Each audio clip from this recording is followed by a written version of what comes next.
So, I'm seeing this conversation pop up a lot online. Should essential workers be given hazard pay? And I think there's a bit of a clue in the term essential worker, because it means we literally can't live without you. So, spoiler alert, yes, I think hazard pay should be given to essential workers if and where it's possible. First of all, what is hazard pay and how does it work? Well, according to the UN, hazard pay is a form of compensation granted to staff members who have been requested to remain and report for work where hazardous conditions have prevailed. Now, normally this doesn't apply to Karen at Woolies, but we are living in exceptional times, as I'm sure you are aware. So, for example, warehouse workers at Amazon in the States were given a temporary $2 an hour pay bump as a result of the increased risk they experienced constantly being in close contact with one another at the warehouses. That is set to expire in June, but don't worry, they got some thank you t-shirts out of it. So, cool. Just for your reference, Amazon founder Jeff Bezos is currently worth an estimated $147.6 billion, so they could probably afford to extend it if they wanted to. I included the 0.6 on the billion because it's worth $600 million.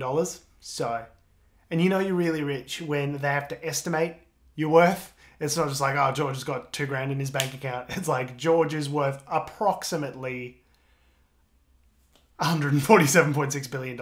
It fluctuates in the orders of hundreds of millions daily. For Jeff, not for myself. Look at him. Doesn't he legit look like a Bond villain? Actual lizard person. I feel like he should be stroking a cat at all times. He's going to peel off his face in a minute. Hazard pay generally applies to high-risk workers. People in war zones, logging, things like that. Mining, places where you stand a substantially higher chance of getting injured or killed on the job. And you're paid a certain premium in order to assume that increased risk. Depending on where you live, it may or may not be legislated, but it's thought to be something that you do for those workers who are assuming a risk for you, the employer. If it was a life-threatening task to deliver tacos, well, yeah, I might want an extra couple of bucks an hour to make sure that those tacos reach their destination. And we're not talking about just like regular run-of-the-mill risk. I hear a bunch of people in the comments already saying something like, oh, you know, it's a risk to drive your car down the street. Yeah, but it's not like a 3% chance of dying every time you take your car down the street. You know, like there is a substantially increased risk in this time. You have to admit that. Given that, as it turns out, most of the people who are actually essential for us living, grocery workers, people in the supply chain, people in meatpacking plants, for example, you think we'd be compensating them a little bit better during this time. In fact, not only have we not been doing that, we've actually not been paying them that well to begin with, as these headlines from 2017, 2020, and 2020 will attest. Penalties of up to 10 years in jail. Cool. Let's talk about other essential workers, right? How about nurses? How about grocery store clerks, garbage men? What are they all earning compared to the median salary of $71,500? Well, a nurse is earning this much, grocery store clerk is earning this much, and a garbage man is earning this much. Given that in 2017, the average CEO was earning 78 times more than the average worker, a number which I'm certain has only gotten progressively more depressing over the last 3 years, it really kind of makes you wonder which kinds of work we value more. Actually, it does make you wonder. We know which one's for f***ing certain, obviously.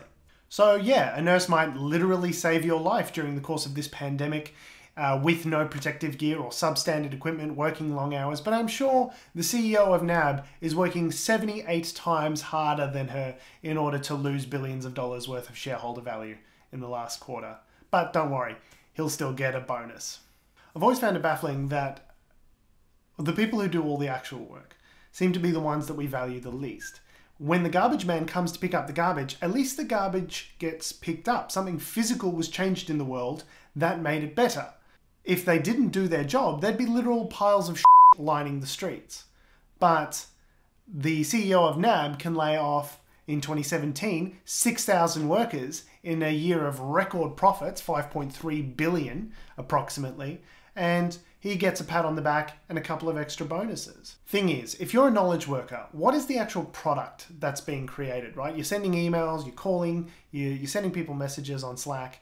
Where's the value that's created? Like, if you're a carpenter and you build a chair, at least at the end of the process, you have a chair. If you're a cloud software provider and you get a client to move from someone else's product to your product, like what's actually physically changed in the world? What have you contributed by getting that to happen? If there's anything that this crisis has really made me reflect on, it's the fact that most of our economy is kind of just fairy floss and bullshit. Like if us just buying what we need cripples the economy, I think we've kind of been doing economy wrong this whole time.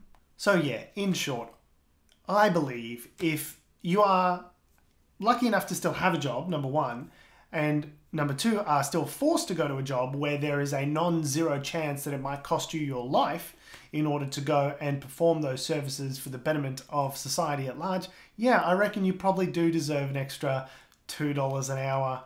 I mean, look, if you don't get it, at least you can be buried in the t-shirt that you got from your workplace saying, thanks for your effort.